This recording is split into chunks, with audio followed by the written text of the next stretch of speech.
Oh, also, guys, just before we go, I'm having a live training. We're doing a live workshop. It's exactly today on when this comes out at 4 p.m. Go to morethanlifting.com/live and join up quick before we run out of time. Quick, do it now! Excellent stuff.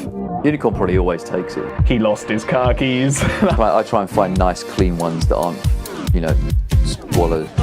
Yo, yo, yo, yo, yo. What's going on, guys? Rhys here from More Than Lifting. This is the More Than Lifting podcast with myself and good friend / fellow co-host, Christopher Thatcher. Do you want to say hi, mate? Hello, mate.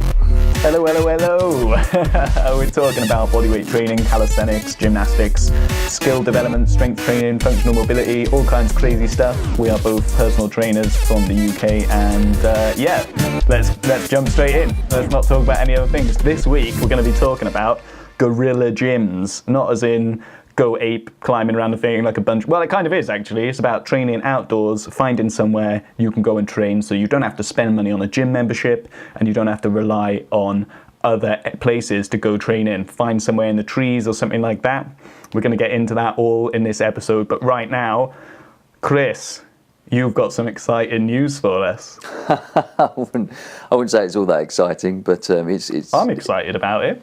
Well, no, it was just, in keeping with my recent foray back into reinvigorating my training routines and schedules, whatnot. I've started back training in martial arts again, which I have been out of probably for around 6 months or so, due to just essentially more moving than anything else. I relocated a fair way away from my old club, which meant that I had to find a new place, and then just a few different commitments and trips and travel and business responsibilities as well all kind of got conspired a little bit to prevent me from starting straight away. So yeah, as quickly as time moved, 6 months down the line, I finally managed to get myself into a class, and it was great. It was it's the same martial art discipline, Tang Soo Do. It's the same federation, the UK Tang Soo Do Federation, because there are actually a couple of different ones. But yeah, it was great. New club, new instructor, new group of people, kind of finding my feet, and it was nice. Really nice to walk in somewhere where no one knows who you are, no one has any specific expectation of the standard that you're going to be, especially when you've had 6 months off, albeit for a little bit of training done by myself, but not as much as you would obviously do in a proper class setup. So yeah, it was great fun, and I am pretty sore now. every small part of me that you could imagine, especially hips and shoulders and small parts. Small parts, yeah. Everything from like the tiniest little tendinous sinew in my knees and hips all the way to the bigger joints and muscle complexes. Yeah, everything kind of really has been feeling it the last couple of days.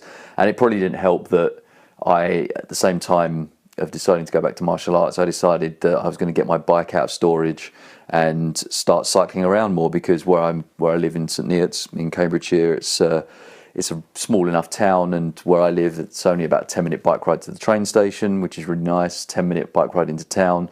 You can get around everywhere really, really easily, and I hate doing small trips in cars when you can just walk or cycle somewhere, and it's just a bit more convenient when you're trying to get a train in the morning, or you need to kind of nip into town to obviously jump on a bike, than have to set aside a good 20 to 30 minutes to walk. So yeah, it was good to get on the bike again, but again, alongside doing martial arts, when you haven't cycled for a while and you're putting in a few extra miles than your body's used to, you start to feel it again. So everything from thighs to hips to shoulders to even abs a little bit, although I have been hitting them a bit harder in the gym. Everything's a little bit sore, feeling it a bit, but it's all good. It's pleasant pain, as they say. Yeah. I think when you want that, like, it gets to a point where you actually want that pain as well. When you're like, if you haven't been training for a while, especially when you first get back into it, and you wake up the next day and you've given it your all the day before, and you wake up and you're fucking in agony, and you're like, one part of you's like, oh fuck, everything hurts, and the other part's like, you bloody rock, Chris. You smashed it. Yeah. What I can't believe though is that no one recognised you from your Tang Soo Do class. Didn't anyone come up and say, you're Coach Thatch from the More Than Lifting podcast? No, sadly not, but I'll have them all listening to it within a couple of weeks. There's a couple of guys actually. I have one in particular I've met at competitions in the past when we all get together the federation's broken down into different regions. So I was originally in Region 1, I'm now in Region 3, but I will therefore compete with people from my prior region and also people within my current region at Central and National Championships. Unfortunately, the Central Championships are actually this weekend, so I've missed the cut for getting in on that, but I'll try and hopefully make sure I can do the Nationals, which tend to come in later in the year. So yeah, that'd be cool. But yeah, one of the guys, there was a familiar face there, someone I've met previously, so we had a good chat, and I got some good feedback about my training style and my fighting styles and my forms and everything. It's quite interesting, even when you're in the same federation, there are slight variances in terms of how you're coached, the standards and practices around forms, for example. Like the forms are generally the same, but there are just slightly different tweaks in terms of how one region might coach you making a transition from one movement to another. So it's just, you could call it different choreography to some extent. And I was going to say choreography, but I think that's one of the beautiful things of like martial arts, where you see people, they kind of have their own, you know that they're from different regions because their style is different, and it kind of adds like a fresh dynamic. I think if everyone was just training, like that's one thing I kind of disliked about karate. It was just like, you punch like this, you punch like this. Do you know what I mean? And it was like, it was so strict that there wasn't any kind of it was almost like there was no elegance to it. Sure. But I think there are a lot of, I've checked out a bit of Tang Sudo on the YouTubes, and it looks really like not dancey is the wrong word, but that choreography like you're talking about makes it look really like very interesting, very almost like very passionate, you know what I mean? Like it's actually like the energy flowing through them, which is all very kind of gay and hippie, but I'm all about that stuff, so shut up. I'm all about it too. I'm not sure they'd call it gay and hippie in the federation, dojo. but you know, it's open to interpretation. But yeah, it's one of the things that I love about the art, this particular art, having studied a couple of different martial arts previously, is there's a lovely crossover. I mean, you can call it a bit of a mongrel of martial arts. It draws from a lot of different disciplines. So there's a lot of elements of karate and taekwondo and even jiu-jitsu in terms of some of the holds, and we do some groundwork as well. But then there's this almost Tai Chi element to it as well. So some of the forms have this really lovely combination. If you look for them online on YouTube, you know, as you found, you'll be able to see this sort of stuff quite easily. But there's some beautiful forms, and probably I would say my favourite form currently is one called Chilson Ilro, which is Chilson 1, and it's the first form that you learn. It's probably about 7 or 8 forms into your education. That it's the first one where you do this great combination of very slow fluid movements, which are really deeply connected to your breath, and then transition very quickly into some very explosive moves. So you'll do 3, maybe 4 slow fluid moves, which are really there to kind of show off your technique, to really emphasize the stance, emphasize the breath connection in the movement, and then to very suddenly explode with power. And it might not sound particularly challenging, but to do it well, you know, and not just kind of go through the motions, which obviously is the danger with some people when they stand up in competition. They just kind of try and get through it really, really quick, rather than really emphasizing the slow and the fast at the extreme ends of the scale.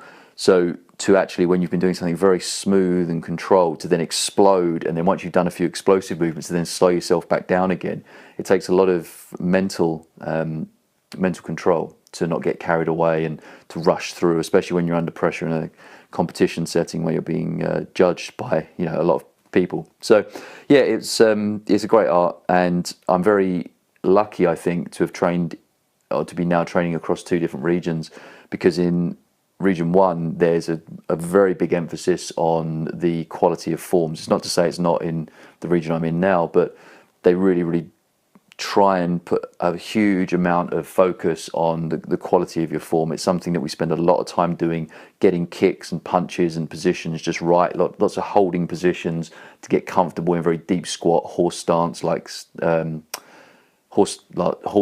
positions, so that you get comfortable in that, so you can hold those for extended periods when you're being assessed by judges, and also just for your own quality control in the movement.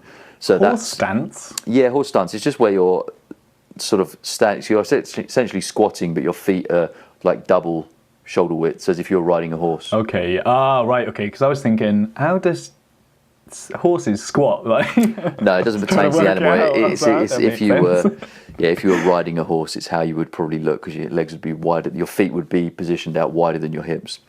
That makes sense now. So yeah, but now in this new region that I'm in, I'd heard previously from my other instructors that they really emphasise the fighting side of things a lot more. They're very strict on forms. I mean, that's a standard thing, but they're very much into fighting styles as well, and really drilling down on finer details in fighting. Whereas my last region, they don't tend to focus on that as much when you're starting out. It obviously becomes a bigger emphasis later on, but I think from the very beginning, this new region and certainly my new instructor and club seem to have a bigger emphasis on fine-tuning small details about fighting styles, which is certainly an area that I know I need more development in. You know, something that I take to forms very naturally. I really enjoy those, but fighting's been something that I know I can do a lot better. And even though I've won gold medals and done very well against my peer group in competitions, I know in myself I can do better. You know, the external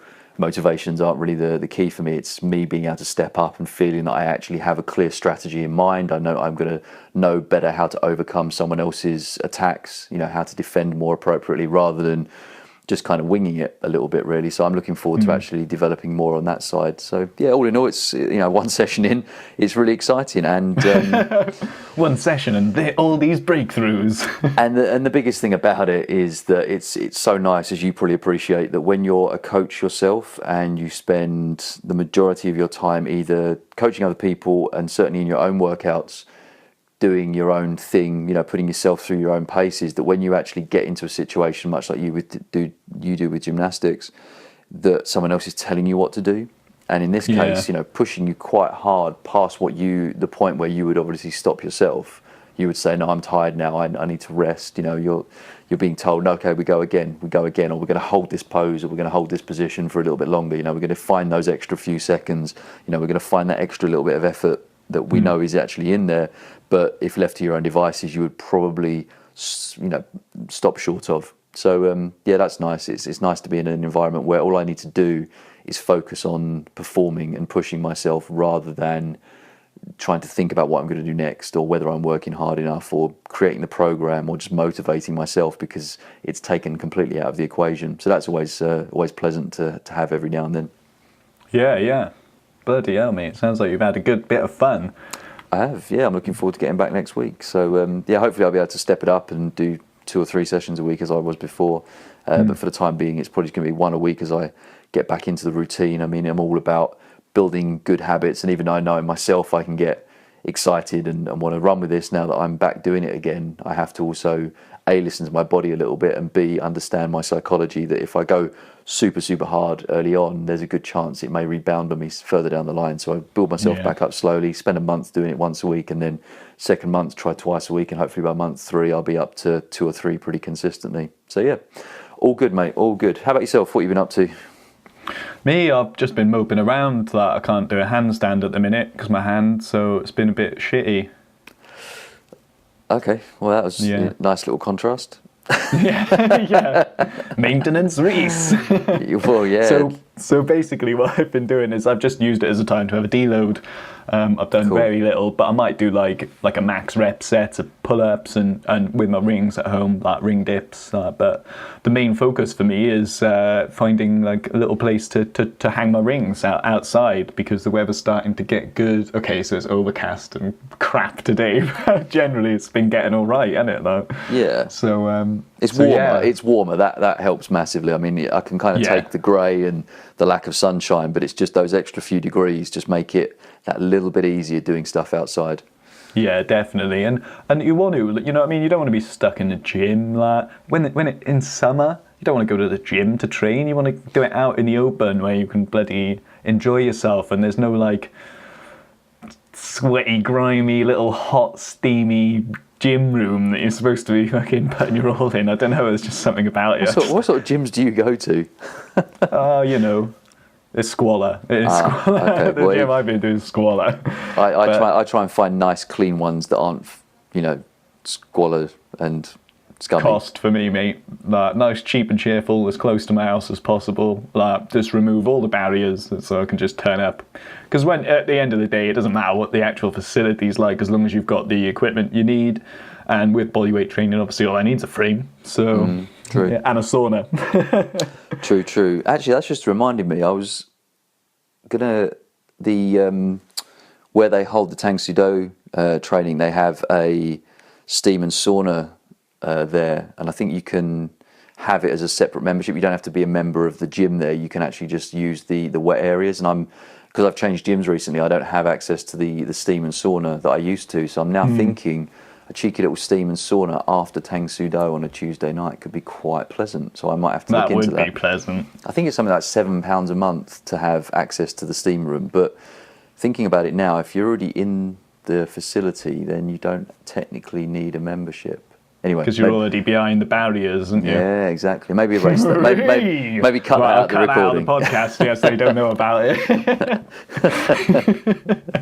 Yeah, but that could be quite nice, because I do miss having at least once or twice a week a good sweat out like that. Although saying that, after Tang Sudo, I'm literally wringing wet anyway. So maybe that's not the best time to do it. Yeah, maybe. I don't know. To me, that sounds like a really good idea. Yeah, possibly. Yeah, it could work quite nicely actually. So yeah, we'll see. It's just I tend to be quite hungry after I've done 2 hours of jumping around. So I like to get home and get some calories in just to replenish. So you don't get too angry in the changing rooms. Yeah, that's it. So maybe I'll have to figure out a different option on that. But yeah, it's just jogged my memory. So thanks for that. So anyway, back to guerrilla training. What you got set up then? I mean, you sent me a cool picture of you with some rings up in a tree yesterday. So I take it it's been going well. Yeah, well, the other day, me and my mate Rafi, who's a bassist in a band, Prestamico. Don't know if you've heard of them, but you should check them out. They're actually a really good British rock band. Cool. And so actual proper touring band as well, not like the Friday night open mic night type thing, like an actual real band with actual albums and shit. So wow. I'm second degree famous by knowing him, you know. What are they called? Prestamico. Prestamico. Press2Mico, yeah. Okay. Yeah, MECO. It's basically part of the launch sequence for NASA, Prestamico. I can't remember exactly what it is, but they know about it, so just at Adam Roffey PTM on Twitter and ask him. Fair enough.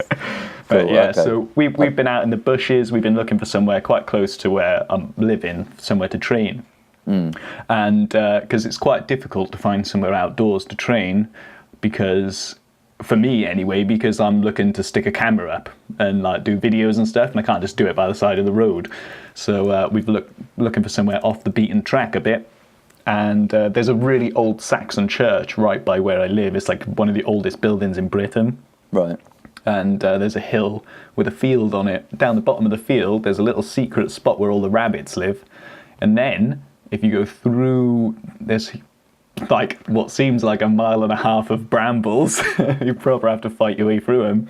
You get to another secret field, which leads you to another secret section, past a load more bushes, where there is this huge tree, nice clear open space. And it's obviously within the tree line, so it's not like it's open, but it's a kind of blanket of leaves up the top, blocking out the majority of the sunlight, direct sunlight. But it's a nice open space, untouched. No one goes there. Like yesterday, me and him took a bunch of secateurs down there to cut through the brambles, cut them down. I don't know if any of the listeners check out my Instagram stories, but I had a little video about it all. He lost his car keys like in the middle of it somewhere, so we had to go back looking for them, and it was a right bit of an adventure. Like, we spent probably 2 hours, half hour cutting through, half hour fannying about, and then an hour stringing up rings, giving them a test on this big tree branch, which it was really good, man. It's really good. I've got like a new outdoor training spot, and I think like a gym, having like an option like this is really good. If you're doing things like home training, having a place you can go to hang your rings to give you a bit more kind of room and be able to train outdoors. That's also really, really good. Like, I mean, with Guerrilla Gyms, the thing about it is there's no like definition of what it is really, like what facilities need to be there. I used to have a spot in the trees. If you've looked at any of my old kind of Instagram videos or any of the pictures on the website, you'll see me doing pull-ups on scaffolding poles in the middle of trees, and that's my old training spot where we used to train, which was in the middle of a golf course. And in the middle of, because there's loads of trees all in the golf course, like kind of separating all the different holes. Bloody hell, I forgot what they were called then. I'm not a golfer, guys. I'm not a golfer. Anyway, yeah, and we used to go there like for a good year and a half. I used to just train there, just bodyweight training. I get all my mates down there, like in the summer. We'd spend like a good few hours there, hang out. You know, we'd take food down there, have a little barbecue, do loads of training. It's really, really good, really cool. Like, it gets everyone active, and like, it's obviously it benefits everyone then from doing that. So it was a really good environment for training. But about a year and a half ago, the council discovered it, because obviously being a cheeky little hidden away spot, you get a load of kids down there on Friday nights getting pissed up. Of course. So they fucking ruined it for everyone. Yeah, but yeah, so kids ruin everything. Yeah, they do, man. They do. Not intentionally, just because they got nowhere else to go. Really, if they want to, you know, go and drink daddy's vodka on Friday night or whatever and get pissed with their mates. So yeah, I get it. We all used to do that. Yeah, exactly. We've all been there. All been there. Yeah, exactly. So it's all right. I mean, I just hate them for it. That's all. But yeah, you're now the responsible adult that gets put out by kids doing crazy, stupid stuff. Yeah, and it's only because it's for selfish reasons, you know. It's not like they can go and get pissed somewhere. Like, cool, I'm all for that. Like, your kids, go and enjoy yourself, of course. That's what it's about. But just don't interfere in my training spot, please, guys. You know. Yep. So that got gone anyway. Long story short, council took all that down. We just turned up one day in December to go training, and like all the trees are crossed out with spray paint, like red spray paint. And like all them are going. All the scaffolding have been taken down. Everything is all piled up. And like since then, we've been kind of looking for a new place to create our own little Guerrilla Gym. So we found it now, perfect for rings. The branch is nice and strong. The only thing I'm worried about is snakes, because it's that far like into the wilderness that no one goes there. So I think just for something for us just to be wary of. So what we're going to do to help combat snake assault in our Guerrilla Gym is we're going to take the rakes down there next week and just rake out the leaves and stuff like that. So pile them up and kind of probably bag them and get them out of the way so we can see the floor properly, and we can pull out the last few brambles that are in that actual clearing under the tree as well to give us a good bit of space and freedom. Yeah, so really excited, mate. It's awesome. I was going to say, it sounds it, mate. No, it's given me a bit of a kick as well to do something similar myself. You know, I think I told you about the bars in the park near to me. Yeah. That I've been trying to utilise as well. Just, you know, multi-level pull-up bars and dips, but obviously these were put in by the council, so you know, wonderfully they're never going to be taken down. And yeah, that's nice. The good thing is as well, the area that they're in is quite visible from the road to some extent, so you're not going to get kids hanging around in that particular patch. I mean, to be honest, like, it's another thing I love about where I live. I'm going through a bit of a phase now where I'm feeling very grateful for ever finding this town and having reason to come up here, and, you know, now to romantic. Live here. Well, yeah, because it's just a nice place. You know, it doesn't seem to be too problematic. It's lots of open space. Doesn't seem to be too busy, although there's quite a nice sort of vibe and atmosphere to everywhere. But anyway, the parks are awesome. So the fact that the council there have now gone and put in, well, they put in the bars, the pull-up bars and the parallel bars, but they've also put in some sort of step-up blocks. They've put in some hurdle jumps. You know, they've made a kind of proper little assault course around there, and, you know, so far so good. It hasn't been destroyed by anyone. So I'm hoping that vandalism is a fairly small issue in this area. But yeah, so where those bars are, you can see them from the road. So it's unlikely that you're going to get a lot of kids hanging around there doing naughty stuff. So hopefully Naughty things. It'll keep it nice. Yeah, but I was looking at getting a pair of rings the other day just so I could obviously carry on using the bars, but just go and throw the rings over them as well. And and obviously it'd be kind of, you can do inverted rows, you can do horizontal rows underneath the parallel bars, but it would be better to be able to just throw some rings over the pull-ups. And what would be quite fun to do is just do a bit of a complex of pull-ups supersetted with inverted rows as well, just changing that angle up slightly and really hammer those tonic muscles, those back muscles and biceps, pretty hard in between sets of doing the pull-ups as well. That could be quite a nice little challenge. So yes, I think that's my next investment is going to be into a decent set of rings. Yeah. Well, this is one of the big things that I was having an issue with, like, because there are parks around that do have like little areas you can do pull-ups or sometimes dips on and stuff like that, but there's no real facility for hanging rings about. And pull-ups are great, dips are great. If you're going to do them on the rings, then they are fucking amazing.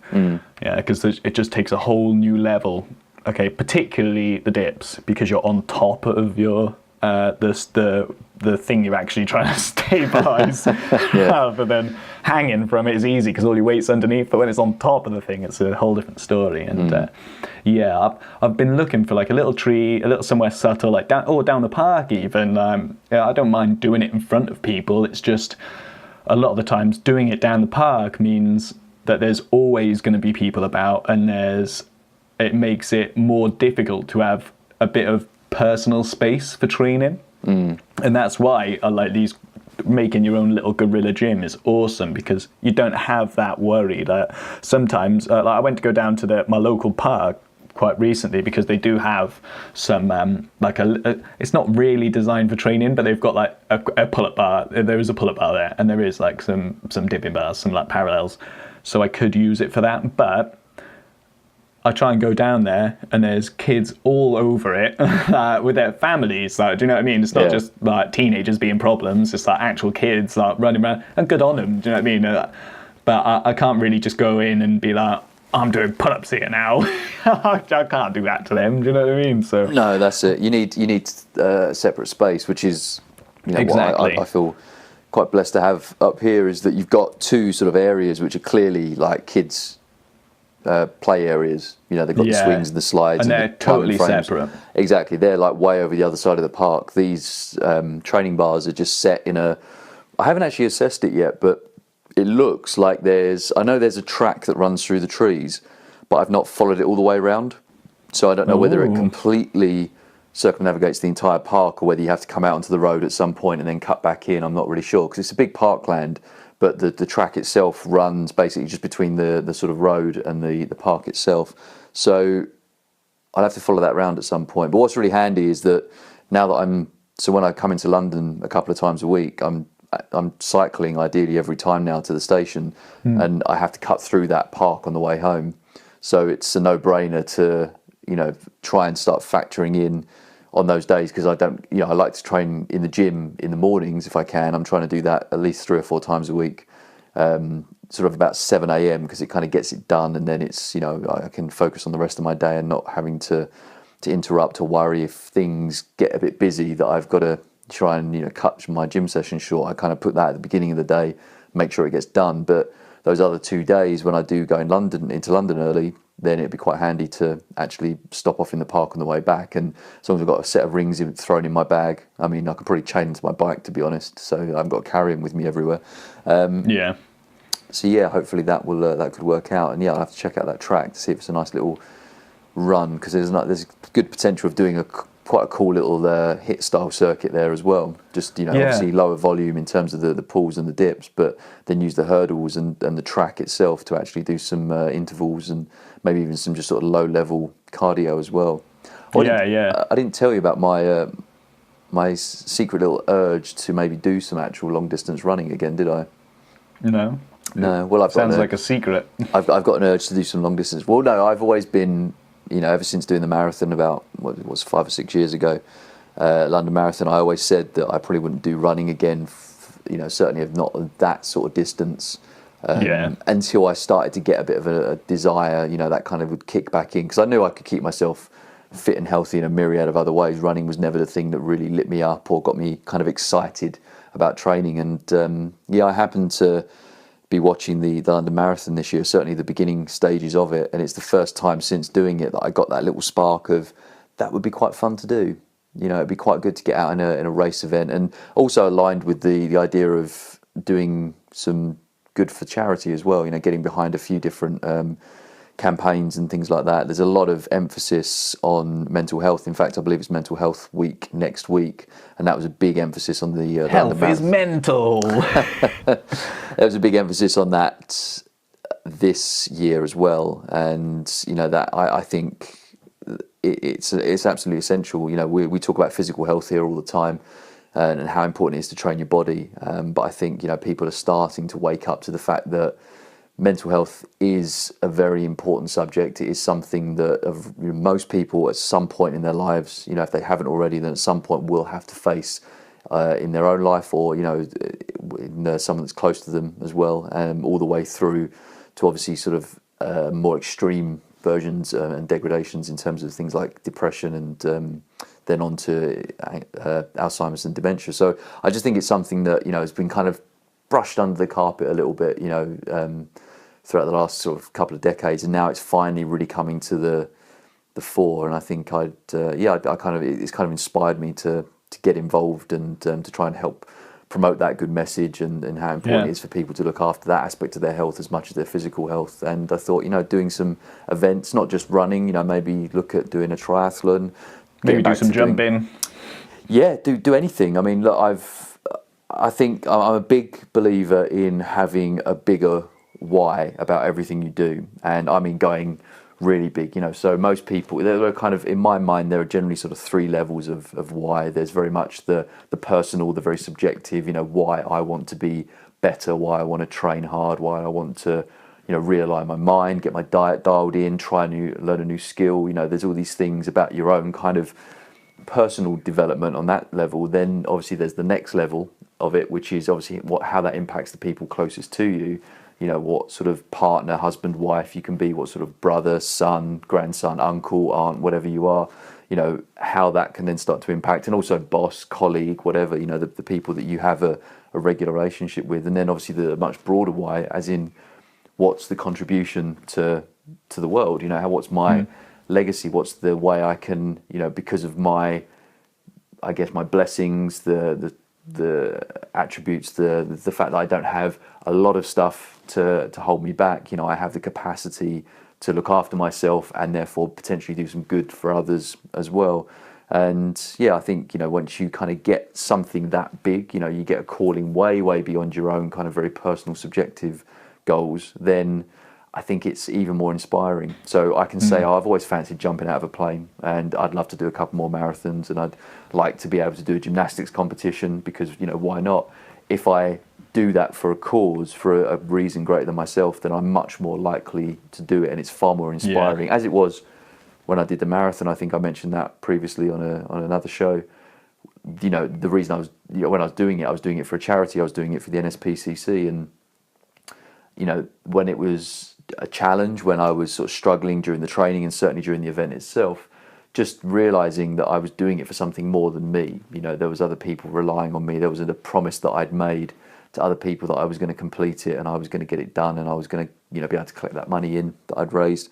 So I think that matters a lot. Sorry, a bit of a divergence from where we were, but it's all right, mate. It's all right. Is it just came to mind? I thought I'd go with it. And it's you're right on that, especially with things like mental health. Like there were a bit like people have really ignored it to an extent, and like we've got to the point where everyone's like hooked on antidepressants or fucking something as a vice, as a form of escapism, because of various different very disregarded mental health issues like depression and shit. And it's you're right, you need a good reason to be doing stuff, and to be able to do something like doing the marathon is fair, like okay, cool, but having the incentive to do it for something bigger than yourself, then that's good, man. That's positive, bringing something for providing some kind of value for the community as well, rather than just doing something selfishly. And so that's cool, man. It's all right. I support you if you want to go running Like, I'll let you do that. Thanks, man. I'll let you have that. I appreciate that. No, but it gives the subject matter, the thing that you're trying to bring forward into people's consciousness. It gives you a bigger platform to do that on. Just talking to someone about the importance of mental health, whether it's their own or the collective communities at large. Doing it, talking about it off the back of doing something for it. Giving, I guess you can call it sacrifice. I mean, it's not a sacrifice doing a marathon. It's something that I talk about there being very few, if any, selfless good deeds. If you get any sort of return of enjoyment or pleasure or satisfaction from doing something, then I don't think you can truly call it selfless. But doing those things, showing that you're willing to kind of push yourself and take yourself out of your comfort zone in the name of something else other than just your own gratification and your own sense of achievement, I think makes people pay more attention. It kind of gives it, think about your own life, you're always kind of more impressed when someone's talking about a good cause or a larger subject when they're coming from a kind of place of it's bigger than just me talking about it. It's not me trying to show my level of knowledge or expertise. I'm really... Or how cool you are. Well, exactly. I'm really trying to draw the point home, and I'm willing to do this big thing to help accent that even more and make you even more aware of it. So, yeah, that stuff's so important. And, again, mental health, a huge, huge subject that I can understand, years ago people wouldn't talk about it, but, and that's the way people were brought up. I mean, it was even, you brought up as a man, you don't talk about your feelings. And now all of a sudden we're living in this world where, there are groups and communities and places online where, men are connecting because they just want to be able to talk about their feelings with other men. They want to be able to kind of share their struggles with people who may have gone through similar things in terms of understanding their identity as a man in the modern world and the expectations that are being placed upon them by society and their partners and their families and whatever else. And, it's so important just to talk. Like you said, we got into this habit with so many things, in the physical health and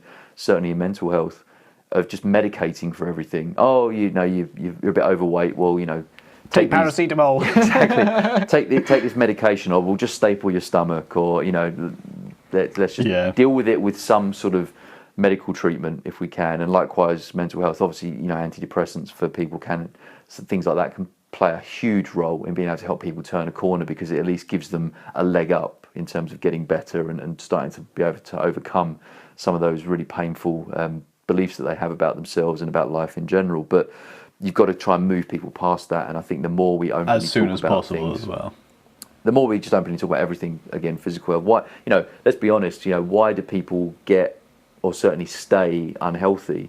More often than not, it's because of some deeper psychological reason. It's a limiting belief pattern they have in themselves. It's certainly to do with limiting behavior patterns that they've developed, and normally that's anchored within the emotional state they have, and obviously that's therefore driven a lot by their beliefs about themselves, about the world, and so on and so forth. So it does, more often than not, we talk about the physical side of things, but that really relates back to the mental side of things. If someone is fundamentally unhappy in themselves and struggling to just manage with life in general, then they're going to find, just saying, I'll go and do a few press ups and, eat a bit better, and then you'll lose the weight that's making you feel bad about yourself. It's just not going to work. You've sometimes got to get to the real core of why they feel like that. And then conversely, once you can actually get them moving and eating better, it can have this wonderful knock-on effect to creating a better hormonal balance in their body and making them feel psychologically sounder as well. But anyway, sorry, I think that was a big old tangent that I just felt I needed to explore. So yeah,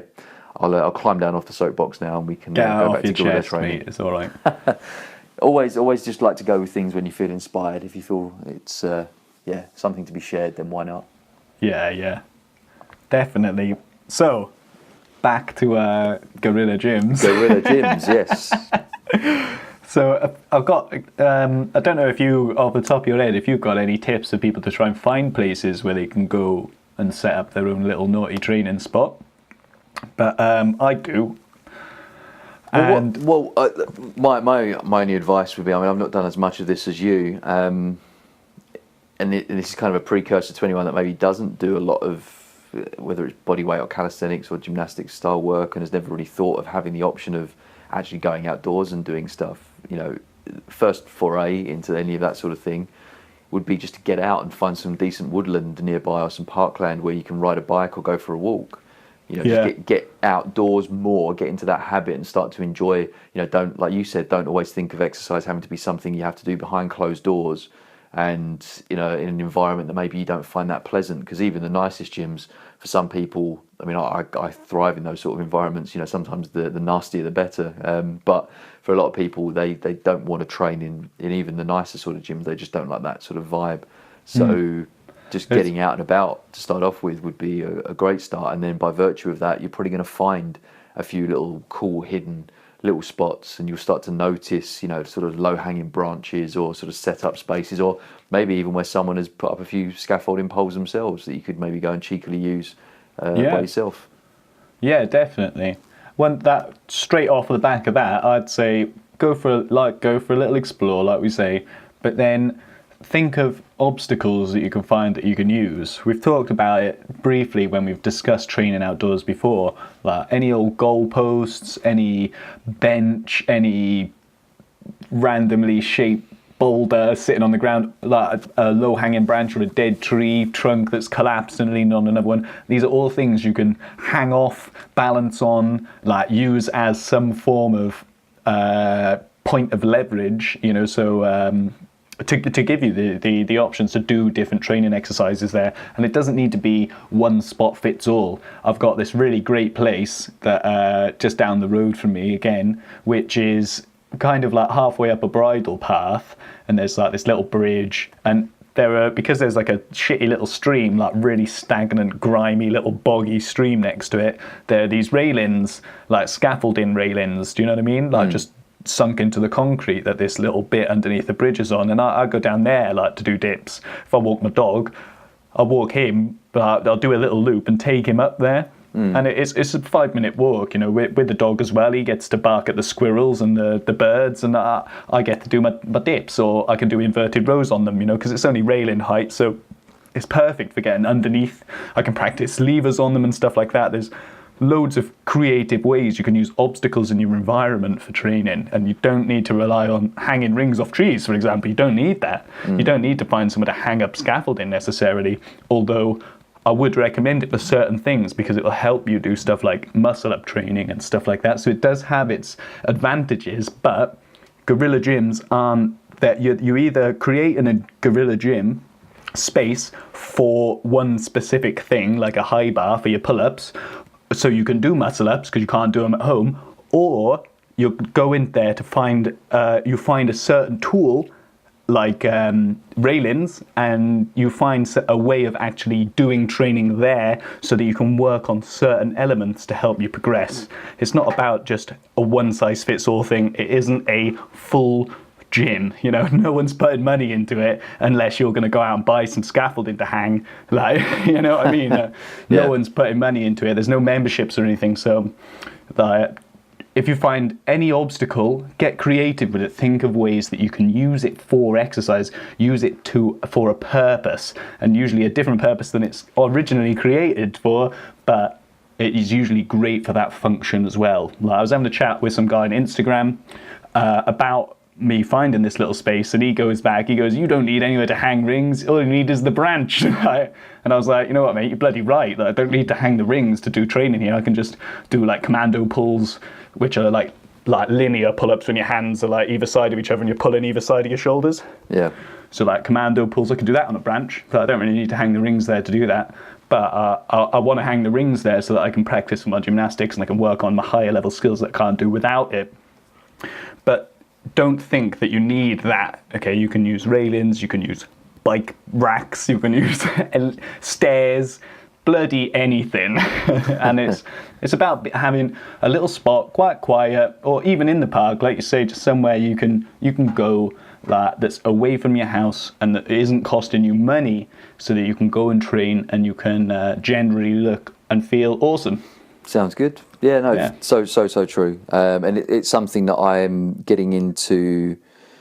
I kind of always made it a bit of a mission on my part to immediately just overcome anyone's objections about training with saying you don't need anything. Like, you really don't need a gym. Yes, if we're going to be exact about it, and I'm sure we've probably talked about this stuff at length in previous episodes, that if you want to have a really well structured and very well balanced program, then at the very least you need something you can pull off of, that you can do an inverted row or a pull up of some description, so that you can create that upper body balance. But in terms of just getting yourself moving, getting some degree of discipline around your functional movement, actually getting into just a habit. And this is where I always come at it from this sort of angle, because I know while there's a lot of people out there listening to this would probably prefer, to hear about like really extreme top end level skill drills and things like that, which we can certainly talk about. I really like trying to talk to the people who are maybe just starting out on this new journey for the first time, and not just necessarily in training, but certainly making that foray into calisthenics from maybe only ever doing gym-based stuff or a few press-ups at home or whatever it is. You can, like you've proven it yourself, like your entire Instagram feed is just you doing stuff in the lounge at home or in the kitchen or wherever out in the conservatory. Waiting for my dinner to cook. Exactly. 2 a.m, I'll practice my crow stance or something. There is absolutely no limitation to doing something. That's the key, it really. is, but what it is that mental block, is that mental barrier. And that's the reality of it. That's the only true barrier that you have, and it's completely internal. There's nothing external stopping you from doing anything at all. It's just a mindset thing. It's a willingness to be creative about it or to find something. Yeah, and in the most part, that is rooted in a lack of understanding of the very simple fact. And years ago when I was starting out in personal training and fitness, in terms of more structured fitness in even my own life, I wouldn't have accepted anything less than going to the gym for an hour and a half, 4, 5, 6 times a week, as that's what fitness is. That's what it is to train. Whereas now I realise that, and the fitness industry has a large part to play in people's misconceptions around what fitness actually should be, what the ideals of fitness are, what the average person, what that actually means to them, because what you might say is necessary versus what someone actually wants, what their actual expectations are of being fit, strong, healthy, just being good at a few certain skill drills. Again, we talk about gymnastics and calisthenics and Olympic lifting and things like that. For a lot of people, they're just happy to do a few pull-ups. They're just happy to do a few press-ups, to be able to, feel good in their body, all the way up to then, other people wanting to kind of take it to the next level and work in those really tight to higher end percentages in terms of performance enhancement as well. But the key thing is that it's just realizing that there is, as you said, there's no limitation. It is just a psychological barrier. It's this, and it was funny when you said earlier on about you don't have to find somewhere where you can hang some rings. I know there'll be people out there, and I speak from my own experience, where you'd say, oh no, I probably can't do training here because there's nowhere for me to hang rings. Yeah. Even though there's a perfectly... I've done that. That's why I said it, because I was feeling that. We were going past some spots and my mate Rafi was like, oh, maybe we could do something here. And I was like, I need to hang my rings, Ada. I need to hang my rings. I was getting annoyed about it. Do you know what I mean? And then I was like, I don't really need to hang the rings. That's just what I want in terms of functionality for me. But the reality is I don't need to hang rings up. I can practice my muscle ups, I can practice other stuff, it's just for that particular one it wasn't really about hanging the rings. No, and what it is and what it comes back to when we're talking about, and when we're talking about psychology, certainly for a lot of people, some people the limitation is doing something new for the first time and not being very good at it, and feeling restricted in terms of their confidence. You end up going to the other end of the extreme, and I've found this in business, in training. Sometimes I haven't trained, this is going back some time, but sometimes I haven't trained because I haven't had all the equipment there that I wanted. Yeah. So I just did no session at all. Dude, I've done that, okay? And I've done that, and now all I do is train at home. I've got everything I need here, but I'll still be like, oh no, I can't do this one thing. So that's it, I don't do nothing. Absolutely crazy. It's those two ends of the extreme. Normally it's confidence at one end, and then it's this perfectionism at the other. That you'd rather not do anything than do something less than what you perceive to be perfect. And that's just utter insanity. It's crazy. And again, I'm sure if people are honest with themselves, they'll find that coming up in other aspects of their lives as well, in their relationships, in their businesses, in their work. that, or if I can't do it as perfectly as I envisage it or I expect it to be, then what's the point of doing it at all? Even though it's something that would, while it might not move them 100% towards whatever goal they have in that particular area, it's certainly going to move them further forward than doing nothing at all. So I think there's a good life lesson in that, not just about training, but I think there's something that people could take away for a lot of other things as well. Yeah. Cool. Brilliant. Mate, I think that's about it, isn't it? I think we've done quite a long one this week. Yeah, we went off on a little bit of a one there, but it's all right. So I went off on a bit of one there. Dude. I'm only joking. No, we've had a bit of a disjointed couple of weeks, haven't we, for different reasons? So it's kind of good to. We'll probably do some shorter episodes over the coming weeks, but it was kind of good to have a general, good iron out. General rant. Yeah, I think so. Yeah, I enjoyed that. Right, that's it. And rock paper scissors for the finish. Cool. Wild cards live or? Mate, it's all go. All systems go. Ready? After 3, 4. 1, 2, 3. Beans. Unicorn? Yep. There's a unicorn balloon sat right in front of me that my We don't need to justify your choice. I said beans. Sorry? I said beans. You did say beans, yeah. Which I think I imagine a unicorn would eat beans. So yeah, but maybe they're magic beans. I mean, they may cause the unicorn to have a little bit of flatulence, depending on whether or not they were cleaned in water and cooked appropriately. So and obviously, if there's a little bit of IBS on the unicorn's part, then there could be some concern. But the IBS-ridden riddled unicorn. But I think the unicorn still wins because it ate the beans. The beans have now been digested by the unicorn. So I think the unicorn wins that one, mate. Yeah. I think the unicorn takes it. Unicorn probably always takes it. Really, I mean, that's probably like your top trump wild card that you can only use like once in a blue moon because the constellation. Yeah, like you could use I don't know, supernova or something like that, because what's going to beat a supernova? An exploding star. There's nothing going to top that, is there? So no, I don't think so. No, I don't. I'm winning next week, mate, and I'm not telling you why. Fair enough. Okay, I'll come prepared. You take it away then, mate. Congratulations, you're on 7 points. Yes, clawing it back, feeling good. All right, nice one. Well, look, thank you very much for tuning in this week, guys. As always, we appreciate your attention and support. If you haven't already, please do head on over to iTunes to leave a rating and review to help other people find the show, and give us a cheeky little subscribe as well if you haven't already. We really do appreciate it, and it just helps to spread the good word. So if you like what you've heard, and obviously I'd only expect a rating, review and a subscription if you like what you've heard, so if you have liked what you heard, then please do share it around, tell all your friends, give it as a gift for whatever birthdays, bar mitzvahs or other celebratory needs that you have coming up in your life. It's my brother's birthday today. Oh, excellent. Well, tell him about the show. Happy birthday, Joe. I imagine he knows. Yeah, happy birthday, Jim. Joe, not Jim. What did you say, John? I said Joe. Oh, Joe. Sorry. Okay. Sorry. Happy birthday, Joe. Doof, we call him. All right. I do apologise. So anyway, rate, review, subscribe. If you want to connect with Rhys or I, then Rhys is More Than Lifting on pretty much every platform.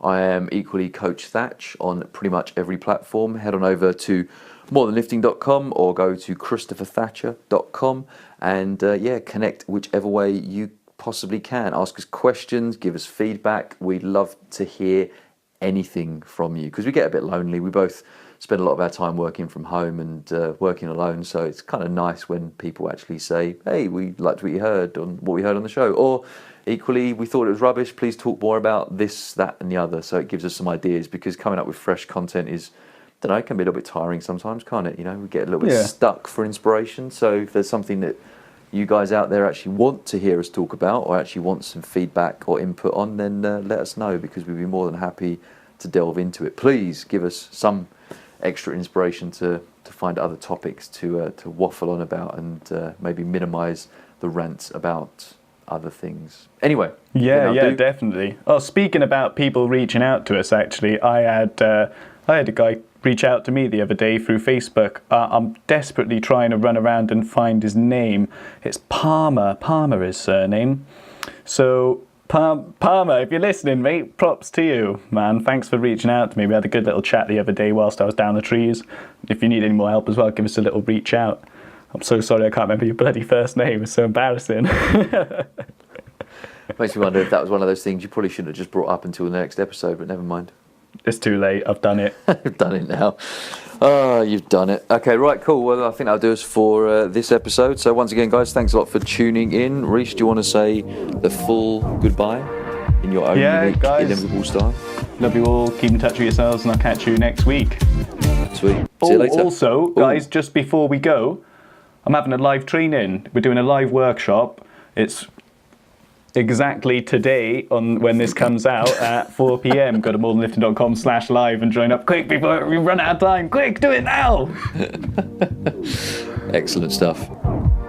All right, mate. Well, you have a good one anyway, and we'll catch up with you all very soon. Yeah. See you later, mate. Bye-bye. Bye then, dude.